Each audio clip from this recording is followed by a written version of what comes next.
Buradan tüm Müslüman kardeşlerimize, din kardeşlerimize sesleniyoruz.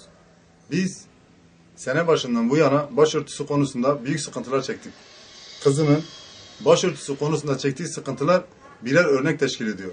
Yani ülkemizde bize benzer mağdurlar binlerce adet şeklinde sayabiliriz. Kızınız ne zamandan beri başörtülü olarak okuyor? Çektiğiniz sıkıntılar nelerdi? Yaklaşık 6 aydır kızım başörtüsü kullanıyor ve sene başından bu yana da büyük sıkıntılar çekiyoruz. Büyük baskılar görüyoruz. Hem psikolojik ve buna benzer milli eğitim, ilçe milli eğitim destekli büyük baskılar görüyoruz. Yani biz bu konudaki mağdurlardan sadece bir örnek olarak bir örnek teşkil ediyoruz yani. Biz hükümetin bu konuda yapacağı çalışmaları biliyor ve duymuştuk. Hükümetin bu konuda olumlu bir adım atmasını bekliyorduk. Ama yeni yapılan müfredatta kılık kıyafet serbest edilmiş ama başörtüsü yasak edilmiştir. Yani bu netleştirilmiştir. Yani daha önceki baskıcı uygulama aynen devam etmiştir. Kesinlikle hiçbir şekilde bir değişiklik yoktur. Sadece başörtüsüne vurulan sopanın rengi değişmiştir.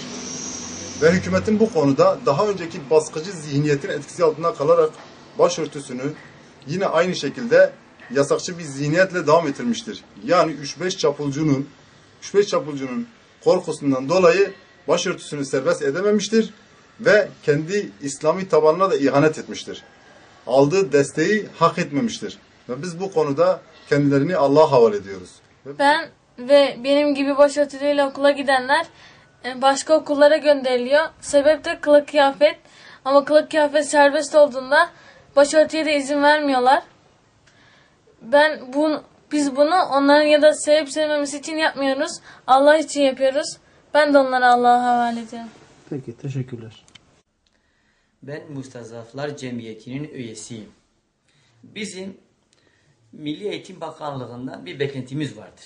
Çünkü bu Milli Eğitim Bakanlığı'nın bağlı olduğu bu hükümet kendi seçim kampanyalarında Müslüman halkın bu mağduriyetini ve kendilerini de daha önce yaşadığı bu mağduriyeti dillendirerek bu Müslüman halktan oy topladığını biliyoruz.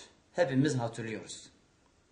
Ama bugün mevcut yönetimi eline alan bu hükümetin ve bu hükümetin bir organı olan Milli Eğitim Bakanlığı'nın bu konuda Müslümanların inancıyla ilgili, başörtüsü mağduriyetiyle ilgili herhangi bir düzenlemenin yapılmaması çok manidardır bizim için. Ben Beyda Nur, ben Burç Şerif İlköğretim İlköğretim Okulu'nda 7. sınıfında okuyorum ve okuluma örtülü olarak gidiyorum. Biz yaklaşık 1,5 seneye yakın olarak okuluma örtülü gittim ve çeşitli sıkıntılara maruz kaldım. Daha önce de medyaya yansımıştı zaten.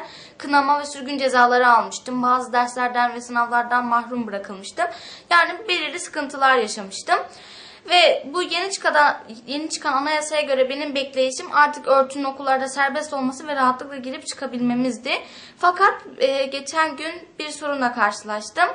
Yeni çıkan anayasaya göre örtülülere bir sorun bulunmamıştı. Sadece açık gelen öğrenciler istedikleri gibi gelebilir ve gidebilirler. Örtüye bir sorun bulunmamış, örtü sıkıntısı hala devam etmekte ve bu zulme hala göz yumulmakta. Ben onlara şuradan şöyle seslenmek istiyorum.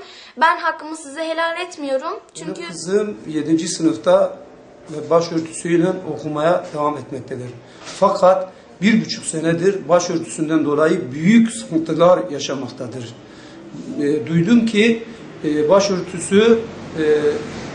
Duydum ki kılık kıyafet yönetmeliğinde değişiklik yapılmış. Baktık ki bir umut vardı. Baktık ki kılık kıyafet yönetmeliğinde halen başörtüsüne yasak devam etmektedir. Dindar ve Müslüman Başbakanımıza sesleniyorum. Bize, Müslümanlara, başörtülü okumak isteyen Müslüman kızlarımıza özgürlük, serbestlik ne zaman gelecek?